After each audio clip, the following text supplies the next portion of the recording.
പുതുമുഖം ഇതിൻ്റെ മറ്റൊരു പുതിയ വീഡിയോയിലേക്ക് എല്ലാവർക്കും സ്വാഗതം. ഇന്നൊരു കുക്കിംഗ് റെസിപ്പിയാണ്. ഗ്രീൻ പീസ് കറി എങ്ങനെ ഉണ്ടാക്കാമെന്ന് നോക്കാം. ചപ്പാത്തിക്കും ദോശയ്ക്കൊക്കെ കഴിക്കാൻ പറ്റിയ ഒരു അടിപൊളി കറിയാണ്.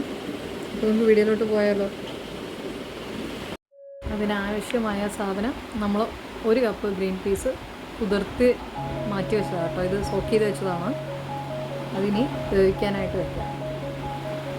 ഒരു കുക്കറെടുത്ത് അത് മുങ്ങുന്ന വരെ വെള്ളമൊഴിച്ച് നമുക്ക് 5-6 വിസിൽ അടിച്ചെടുത്തിട്ട് വരാം. അങ്ങനെ നമ്മൾ കുക്കറിൽ വേവിക്കാനായിട്ട് വെച്ചു. അതിൻ്റെ ഇടയ്ക്ക് നമുക്ക് പോയി അതിനാവശ്യമുള്ള മസാലകൾ റെഡിയാക്കാം. അതിനാവശ്യമായിട്ടുള്ള സാധനങ്ങൾ ഒരു 3 ടേബിൾ സ്പൂൺ മല്ലി, എരിവിനാവശ്യമുള്ള ചുവന്നമുളക്, ചെറിയ പീസ് 2-3 പീസ് പട്ട, ഒരു 2-3 ഗ്രാമ്പു, പിന്നെ 6 ചെറിയ ഉള്ളി, വെളുത്തുള്ളി 2-3 വെളുത്തുള്ളി, പിന്നെ 1 കപ്പ് തേങ്ങ, 1 ടീസ്പൂൺ 1.5 ടീസ്പൂൺ വലിയ ജീരകം, കറിവേപ്പില. ഞാൻ ആദ്യം ഇതിട്ടതിൽ കറിവേപ്പില വെച്ചിട്ട് പറഞ്ഞിട്ടുണ്ടായിരുന്നില്ല. അത് വേണ്ടി ഇതൊക്കെയാണ് വറക്കേണ്ടത് കേട്ടോ. വറക്കാൻ ആവശ്യമായിട്ടുള്ള സാധനങ്ങൾ ഇതൊക്കെയാണ്. തേങ്ങ പച്ചയ്ക്ക് വേണം അരയ്ക്കാൻ. ഇതും അതിൻ്റെ കൂട്ടത്തിലിട്ടിട്ട് അരയ്ക്കേണ്ടതായി. വെളുത്തുള്ളിയും ചെറിയുള്ളിയും. അപ്പം നമുക്ക് വറക്കാനായിട്ട് ആദ്യം ചട്ടി ചൂടാക്കാനായിട്ട് വെക്കുക. ഗ്യാസിൽ ചൂടായതിന് ശേഷം കുറച്ച് വെളിച്ചെണ്ണ ഒഴിക്കുക.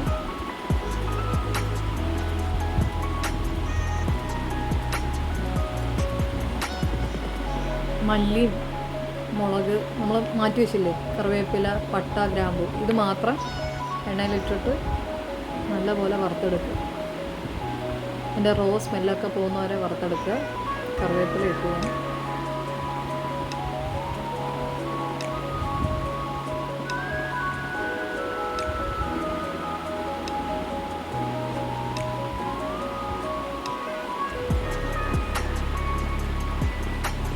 ഒരു 5-6 മിനിറ്റ് വഴറ്റേണ്ടി വരും.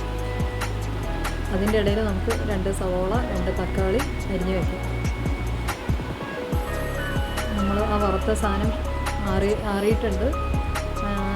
അതിൻ്റെ കൂട്ടത്തിലാണ് വെളുത്തുള്ളി, ചെറിയുള്ളി, തേങ്ങ, പെരിഞ്ചീരകം അതും കൂടെ ചേർത്തിട്ട് അരച്ചിട്ട് വന്നിട്ടുണ്ട് മസാല. വീണ്ടും അതേ ചട്ടിയിൽ തന്നെ കുറച്ചും കൂടെ എണ്ണ ഒഴിച്ച്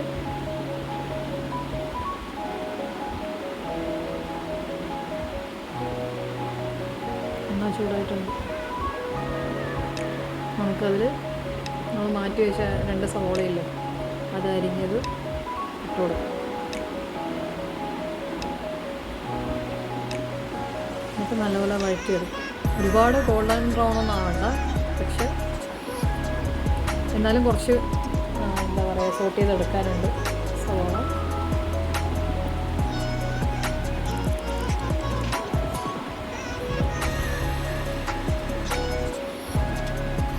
പെട്ടെന്ന് വഴന്ന് കിട്ടാനായിട്ട് കുറച്ച് ഉപ്പ് കൂടെ ആഡ് ചെയ്തു. വീണ്ടും വഴറ്റുക.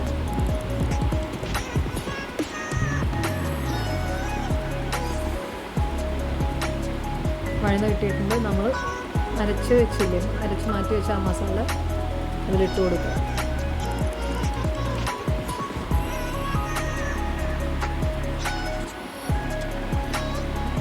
ഇതിൻ്റെ വെള്ളമൊക്കെ വറ്റി അതിൻ്റെ റോ സ്മെല്ലൊക്കെ പോകാം. തേങ്ങയുടെയും വെളുത്തുള്ളിയും ചെറിയുള്ളി അതൊന്നും നമ്മൾ വഴറ്റിയിട്ടില്ല, അല്ലാതെ നമ്മൾ ആഡ് ചെയ്തതല്ലേ. അപ്പം അതിൻ്റെ പച്ചമണമൊക്കെ പോകണം. അതിലത്തെ വെള്ളം വറ്റുന്നവരെ നല്ലോണം ഇളക്കിയെടുക്കാം. മസാല ഒക്കെ റെഡി ആയിട്ടുണ്ട്. ഇനി നമ്മൾ അരിഞ്ഞു വെച്ച തക്കാളി ആഡ് ചെയ്യാം.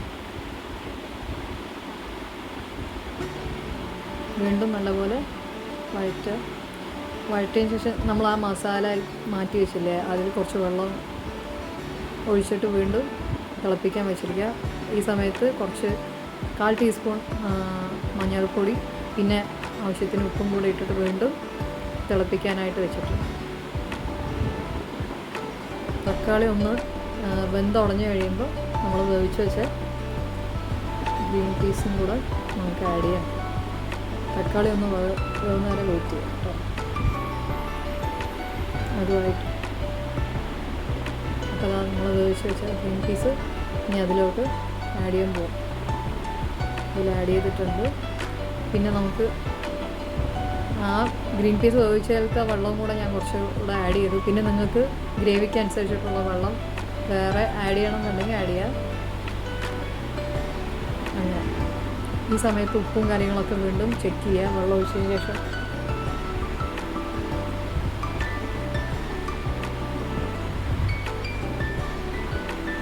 അതെ, വീണ്ടും കുറച്ച് വെള്ളം കൂടെ ആഡ് ചെയ്തു. കാരണം അത് കുറുകി വന്ന പോലെ ആയി.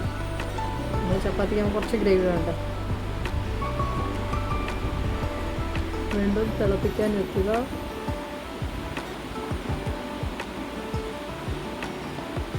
അതൊന്ന് തിളച്ചതിന് ശേഷം നമുക്ക് കടുക്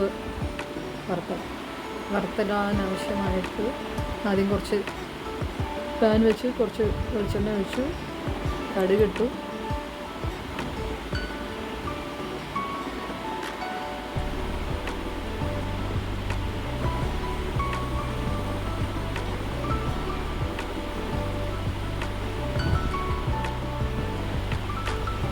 കടുക് പൊട്ടി തുടങ്ങിയിട്ട് കറിവേപ്പില ആഡ് ചെയ്ത് നമ്മൾ